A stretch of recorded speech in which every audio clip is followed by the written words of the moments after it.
Good morning, कैसे हैं आप सब। तो जी वेडनेसडे का वीडियो रहने वाला है और मुझे उठे हुए काफ़ी टाइम हो गया है। मैं थोड़ा सा अपना वीडियो का काम करने लग गई थी क्योंकि सभी लोग सो रहे थे और अभी हाथ से उतना फ़ोन मेरा यूज़ नहीं हो पा रहा है। राइट हैंड है और आप लोग पूछ रहे हो तबीयत कैसी है, हाथ कैसा है। तो thank you so much all of you for your concern. But अभी ये है कि मैं ये बोल सकती हूँ 1 से 2% ही आराम है मेरे हाथ में। जलन स्टिल हो रही है बीच बीच में, लेकिन थोड़ा सा मुझे लग रहा है कि मैं नारियल तेल लगाती रहूँगी तो शायद ये जल्दी ठीक हो जाएगा। बट हाथ में जैसे खिंचाव है, जलन है और काम करने में प्रॉब्लम हो रही है, फ़ोन मैं प्रॉपरली नहीं यूज़ कर पा रही हूँ, तो ये सब दिक्कतें अभी फ़िलहाल आ रही हैं। तो यहाँ पे अभी मुझे लगा कि शायद मम्मी उठ गई हैं, तो उन्हें मम्मी की मैंने चाय चढ़ा दी है और चाय मैं दोनों की अलग अलग बनाने वाली हूँ, मेरी और मम्मी की, क्योंकि मम्मी अदरक थोड़ा सा कम पीती हैं, नहीं भी हो तो चल जाता है। और मैं थोड़ी सी स्ट्रॉन्ग चाय पीती हूँ, थोड़ी सी ज़्यादा अदरक डाल के। बस इसी वजह से दोनों की चाय मैं अलग अलग बनाऊँगी और मुझे यही था कि मम्मी उठ जाएंगी ना तो उसके बाद ही चाय बनाऊँगी तो दोनों की एक साथ हो जाएगी। क्योंकि ठंड में यही रहता है ना, बार बार आप ब्लैंकेट से निकलो, बार बार काम करो, बार बार फिर ब्लैंकेट में घुसो, तो उसमें फिर ज़्यादा ठंड लगती है। तो मेरा ये था थोड़ा सा मैं वीडियो का काम निपटा लेती हूँ, उसके बाद फिर जब मम्मी उठ जाएंगी तो फटाफट से चाय का काम निपटा दूँगी। और यहाँ मम्मी की चाय मैंने छान दी है, अपनी मैंने साथ साथ चढ़ा दी है। और यहाँ पे सुबह सुबह गुगली हो गई कि मम्मी जैसे उठी ना तो चाय जैसे मम्मी ने उठाई तो वो हाथ से उसी टाइम छूट के और सारी की सारी खिंड गई। फिर मैंने दोबारा से चाय बनाई मम्मी के लिए। मम्मी मना कर रही थी कि नहीं अब रहने दे, मैंने कहा नहीं कोई बात नहीं, गिर गई तो गिर गई। क्योंकि कई बार हो जाता है यार, देखो अपने से भी हो जाता है, पता नहीं चलता है, हाथ से एकदम से स्लिप हो जाता है सामान। तो यहाँ मैंने अपनी चाय छान के और साथ साथ मम्मी की दोबारा से चाय चढ़ा दी है। तो मुझे ये हुआ कि शाम को जो मैंने ये साग धुल के रखा था ना, ये बिल्कुल अच्छे से आप देखो सूख गया है, एक एक पत्ता अलग अलग हो गया है, इसमें बिल्कुल भी पानी नहीं है। तो बस मम्मी की चाय बन रही है तो साथ साथ मैं ये सब्ज़ी को स्टोर करके रख दूँगी। मेथी, बथुआ और धनिया तीनों को अलग अलग डाल के रखूँगी। और इस तरीके से अगर हम वेजिटेबल कंटेनर्स में डाल के रखते हैं ना तो ये सब्ज़ी आराम से 1 हफ़्ता चल जाती है। और बार बार फिर ये भी नहीं होता है कि जब आपको यूज़ करना है तो आप निकालो, धुलो, काटो। और सूखी हुई जो ग्रीन लीफी वेजिटेबल्स होती है, मतलब जिसमें पानी नहीं होता, मॉइस्चर नहीं होता, वो काफ़ी अच्छे से आराम से कट जाती हैं। आप जितना मर्ज़ी बारीक काट लो, लेकिन गीली लीफी वेजिटेबल्स काटने में थोड़ी सी प्रॉब्लम होती है, मुझे तो होती है, मुझसे नहीं काटी जाती है बारीक अगर गीली होती है हरी सब्ज़ी। तो बस मम्मी को मैंने चाय बना के पकड़ा दी है और साथ साथ लगे हुए हैं अपने काम पे, क्योंकि लक्की स्कूल जाएगा। खुशी आजकल छुट्टियों पे चल रही है, उसके प्री बोर्ड्स आने वाले हैं, उसके बाद बोर्ड्स शुरू हो जाएंगे फैब में।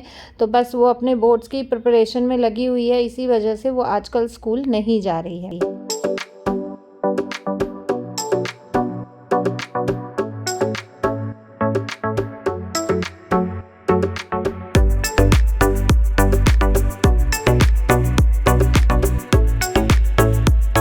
और धनिया जो है बहुत थोड़ा सा है तो बस इसीलिए उसको मैं स्टील के टिफ़िन में डाल के रखूँगी, क्योंकि ये धनिया सब्ज़ी के साथ ही आया था तो साथ साथ हम लोगों ने चूट दिया था और धुल के इसको भी मैंने फैला दिया था। और मुझे ना इस तरीके से सब्ज़ियाँ स्टोर करके रखने में बड़ा मज़ा आता है, क्योंकि आपका ना काम ईज़ी हो जाता है। और मॉर्निंग में तो वैसे ही, और अब ठंड में तो ये रहता है कि हाय हम काम को कैसे इतना कम से कम कर लें कि हमारा फटाक से काम हो जाए। तो बस ये सब चीज़ें हम दिन में करके रख लें, क्योंकि दिन में थोड़ा सा हमारा जो है दिन गर्म रहता है, रात को भी उतनी ठंड नहीं लगती है, बट सुबह सुबह बहुत ज़्यादा ठंड हो जाती है। तो आने वाले वीडियोज़ में मैं उसके लिए भी आप लोगों के साथ टिप्स एंड ट्रिक्स शेयर करने वाली हूँ कि हम किस तरीके से अपना जो है बॉडी को प्रिपेयर करें कि हमें सुबह सुबह ठंड ना लगे काम करने में, और हमारी जो बॉडी है फुल एनर्जी के साथ हम अपने काम कर पाएँ और हमारी बॉडी सुबह सुबह फुल एनर्जेटिक रहे। तो बस आगे आने वाली वीडियोज़ में मैं आप लोगों के साथ ये टिप्स एंड ट्रिक्स शेयर करती चलूँगी। तो वीडियोज़ को प्लीज़ स्किप नहीं कीजिएगा, रेगुलरली वीडियोज़ में बने रहिएगा। यहाँ जो है मैंने लकी का दूध उबलने रख दिया है और साथ साथ अब मैं चढ़ाने वाली हूँ पानी गर्म होने के लिए, क्योंकि आटा वाटा गूँदेंगे तो उसमें गर्म पानी चाहिएगा, सब्ज़ी वगैरह बनाएंगे तो गर्म पानी चाहिएगा। और यहाँ अभी मेरे पास थोड़ा सा टाइम बचा हुआ था तो ये किचन के नैपकिन जो है ये मैंने धुल के सुखा रखे थे। रात को बच्चे उतार के लाए तो एज़ इट इज़ इनको ड्रॉर ड्रॉर में रख दिया था। बस अब मैं लगी हूँ इनको फ़ोल्ड करके और इनके बॉक्स में डालने के लिए। और मैं जो है किचन के नैपकिन ना सारे तब धोती हूँ जब मेरे सारे नैपकिन गंदे हो जाते हैं। मेरा ये बॉक्स बिल्कुल खाली हो जाता है। बॉक्स खाली हो जाता है, नैपकिन धुल देती हूँ और साथ साथ मैं इस बॉक्स को भी धुलवा देती हूँ, क्योंकि नैपकिन रहते हैं ना तो कई बार क्या होता है कि थोड़ा बहुत जो सर्फ की स्मेल होती है वो डब्बे में रह जाती है। कई बार होता है कि डब्बे में ऊपर से धूल जम जाती है, तो बस इस वजह से मैं डब्बे को भी साथ साथ धुलवा देती हूँ। और इस तरीके से बॉक्स में किचन के नैपकिन्स रखने से इनमें डस्ट नहीं घुसता है, क्लटर नहीं मचता है और बहुत ईजी हो जाता है हमारे लिए काम। आज मैंने पूजा वाले रूम की लाइट नहीं जलाई थी, मैं सीधा काम में लगी हुई थी, तो भी लकी वॉशरूम गया तो उसने भी नहीं जलाई। और यहाँ पे अब मुझे काम करते करते थोड़ा सा ड्राई फील होने लगा था, तो मैं लगी हूँ तेल लगाने। और मुझे जैसे ही हल्का सा ड्राइनेस फील होती है ना, मैं तुरंत नारियल का तेल लगा लेती हूँ। तो उसके बाद थोड़ा सा मुझे रिलीफ मिलता है, थोड़ा सा मुझे लगता है कि हाँ थोड़ा सा मैं रिलैक्स फील कर रही हूँ हाथ को लेके, क्योंकि जलन अभी भी है, काम थोड़ा सा करने लगती हूँ तो जलने लग जाता है। अच्छा, आज हम बनाने वाले हैं हरा साग। मैंने रात को बॉईल करके रखा था, लास्ट वीडियो में आपके साथ शेयर किया था। तो यहाँ मैं अब लग गई हूँ उसी की प्रिपरेशन में। तो ये दही मैं ले रही हूँ, बिल्कुल गाढ़ा गाढ़ा पानी नहीं ले रही हूँ इसमें से, और हंग कर्ड नहीं लेना है, जो हम नॉर्मल दही जमाते हैं उसी में से हमें गाढ़ा गाढ़ा ले लेना है। क्योंकि मैं इसमें पीसने वाली हूँ हरी मिर्च 3 से 4, लहसुन की कली 5 से 6 और ये 1 इंच का अदरक का टुकड़ा मैंने कस के लिया है। क्योंकि अगर अदरक इसमें थोड़ा बहुत मोटा रह भी जाता है तो कसने के बाद वो बिल्कुल अच्छे से स्मूथ हो जाता है, क्योंकि मेरे बच्चे अदरक का टुकड़ा अगर मुंह में आता है तो नहीं खाते हैं, कसी हुई अदरक या पीसी हुई खा लेते हैं। तो जी वो हमारा मसाला रेडी हो गया है। अब यहाँ पे मैंने जो दही था उसको फेंट लिया है और अब हम चलते हैं साग बनाने के नेक्स्ट स्टेप में। तो जो साग हमने बॉईल करके रखा था, इसमें मैंने सुबह उठ के भी 2 से 3 सीटियाँ लगवाई हैं, ताकि ये थोड़ा सा गर्म हो जाए और थोड़ा सा सॉफ्ट हो जाए। रात भर में साग जो है ठंडा हो गया था, तो सुबह में इस तरीके से इसको निचोड़ने में ना थोड़ी सी दिक्कत आती है। तो अगर साग में कसर रहती है तो 2 से 3 सीटी में लगवाती हूँ, और अगर मुझे लगता है कि प्रॉपरली बॉईल हो गया है तो 1 सीटी में लगवा के और प्रेशर अपने आप निकलने देती हूँ। तो यहाँ पे जो है अभी फ़िलहाल मेरे हाथ से उतना प्रॉपरली काम नहीं हो रहा है, तो स्ट्रेनर में ही डाल के मैं इसको अच्छे से दबा दबा के इसका पानी मैंने ड्रेन आउट कर लिया, और इतना सारा पानी इस साग में निकला है। अब इस साग के पानी को या तो हम फ्रिज में स्टोर करके रख सकते हैं बाकी सब्जियों में यूज़ करने के लिए, या फिर हम आटा गूंथ सकते हैं, या हमें अगर साग में ही और पानी की ज़रूरत पड़े तो हम इसमें इस पानी को ऐड कर सकते हैं। अच्छा, यहाँ पे मैंने ये हाथ वाली झेड़नी ली है, इससे मैं खूब अच्छे से इसको फेंट लूँगी और फेंट के इसको कर लेंगे हम स्मूथ। बहुत सारी बहनें ब्लेंडर से करती हैं, मिक्सी में करती हैं, बट मुझे वो अच्छा नहीं लगता है, तो हम लोग इसी तरीके से झेड़नी से ही फेंटते हैं। साग की जितनी तैयारी मेरे से होनी थी मैंने सारी करके साइड में रख दी है। यहाँ मैं तैयारी कर रही हूँ लकी के नाश्ते की। नाश्ते में मैं करने वाली हूँ चावल फ्राई, जो हमने रात को नमकीन चावल बनाए थे, और पहली बार ऐसा हो रहा है कि मैं रात का खाना मैं लकी को स्कूल में दे रही हूँ। रात का खाना या सुबह का शाम को बचा हुआ, शाम का सुबह में बचा हुआ मैं बच्चों को नहीं देती हूँ, हम लोग नहीं खाते हैं। मैं डॉगीज़ को डलवा देती हूँ या फिर मैं गाय के लिए भिजवा देती हूँ, लेकिन अभी थोड़ा सा प्रॉब्लम चल रहा है तो बस मजबूरी में मुझे रात का खाना लकी को देना पड़ा दोबारा से फ्राई करके। यहाँ जो है चावल का जो टमाटर प्याज वाला मसाला है वो भुन रहा है, तब तक मेरे जो नमक की बोतल है वो खाली हो गई थी, तो दूसरी बोतल में मैं नमक डाल के रख रही हूँ। और आप लोग बहुत बार ये पूछते हो कि दीदी आप कौन सा नमक यूज़ करते हो, ये कौन सा नमक है, तो ये है सेंधा नमक, रॉक सॉल्ट। यही मैं अभी पिछले काफ़ी सालों से यूज़ कर रही हूँ। टाटा नमक जो आयोडाइज्ड नमक होता है वो मैं नहीं लेके आती हूँ। ये 1 किलो का पैकेट है, हालांकि ये थोड़ा सा महंगा पड़ता है, 120 रुपये किलो आता है, और 2 साल की इस नमक की शेल्फ लाइफ है। लेकिन हमारी हेल्थ के लिए आयोडाइज्ड नमक बिल्कुल जहर का काम करता है, इसीलिए मैं सेंधा नमक यूज़ करती हूँ। अगर आप सेंधा नमक नहीं खाते हैं आप काला नमक यूज़ कर सकते हैं। और यहाँ पे जो है मसाला बनके बिल्कुल रेडी हो गया था, तो ये रात के बचे हुए जो नमकीन चावल हमने जो वेजिटेबल पुलाव बनाए थे, जो लास्ट वीडियो में मैंने आपके साथ शेयर किए थे, उन्हीं को मैं फ्राई कर रही हूँ। और बस यहाँ पे जो है चावल फ्राई हो गए हैं। अभी साथ साथ मैं कर दूँगी लकी का लंच पैक। और अभी हाथ में थोड़ा सा जलने के कारण ना काम काम बहुत धीरे धीरे हो रहा है, प्रॉपरली मैं चम्मच नहीं पकड़ पा रही हूँ, प्रॉपरली मैं मिक्स नहीं कर पा रही हूँ, प्रॉपरली कुछ भी काम मैं नहीं कर पा रही हूँ। स्पीड भी मेरी बहुत ज़्यादा कम हो गई है काम करने की। जहाँ मेरा काम आधे घंटे में होता था, अब मुझे वही काम करने में लगभग 45 मिनट से 1 घंटा लगता है। और यहाँ पे जो है लकी का मैंने लंच पैक कर दिया है।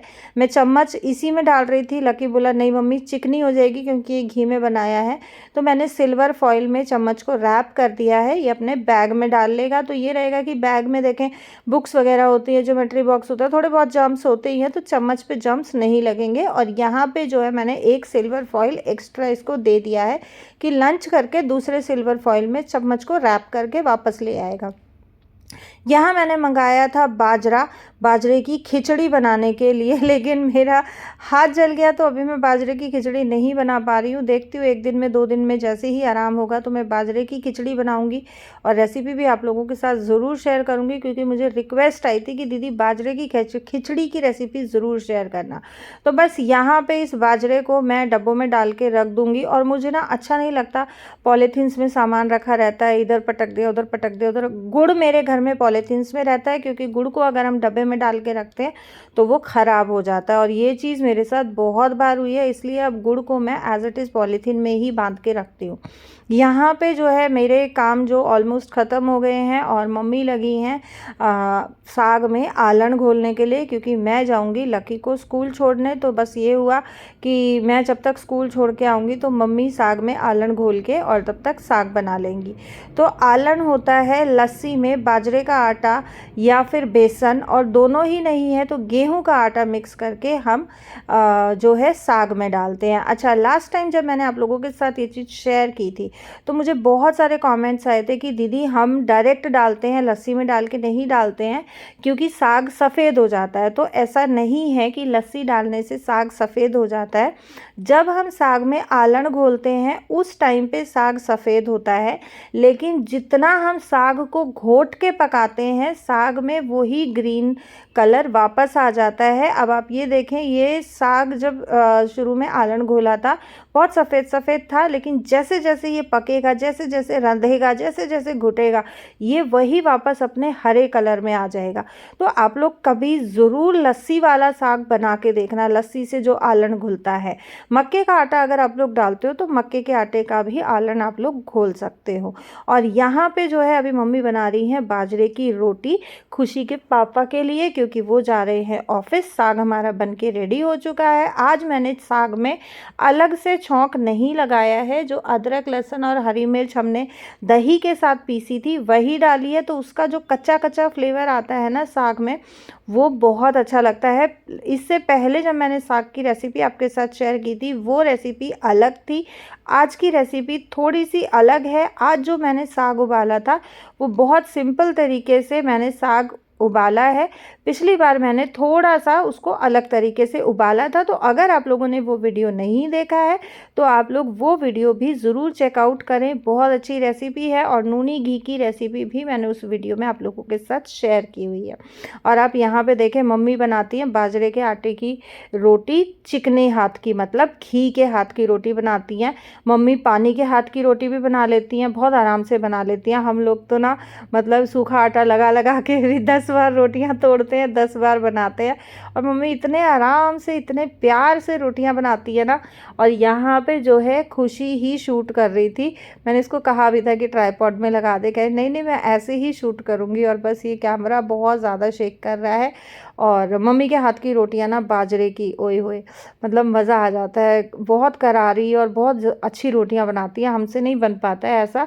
मैं बना लेती हूँ, ये है कि काम कोई भी ऐसा नहीं है जो मैं नहीं कर सकती, कोशिश करके मैं कर लेती हूँ, लेकिन उतना परफेक्टली हम नहीं कर पाते हैं जितना कि हमारे घर के बड़े बुज़ुर्गों को करना आता है। हमारे घर के बड़े बुज़ुर्ग कर पाते हैं जितना फ़ाइन तरीके से, जितना अच्छे तरीके से। और बाजरे की रोटी मैं खाती नहीं हूँ, मेरे पेट में चुभती है। तो मेरा ये रहता था, जब मुझे खानी ही नहीं है तो मैं क्यों बनानी सीखूँ, जब मुझे खाना ही नहीं है तो मैं क्यों बनाऊँ।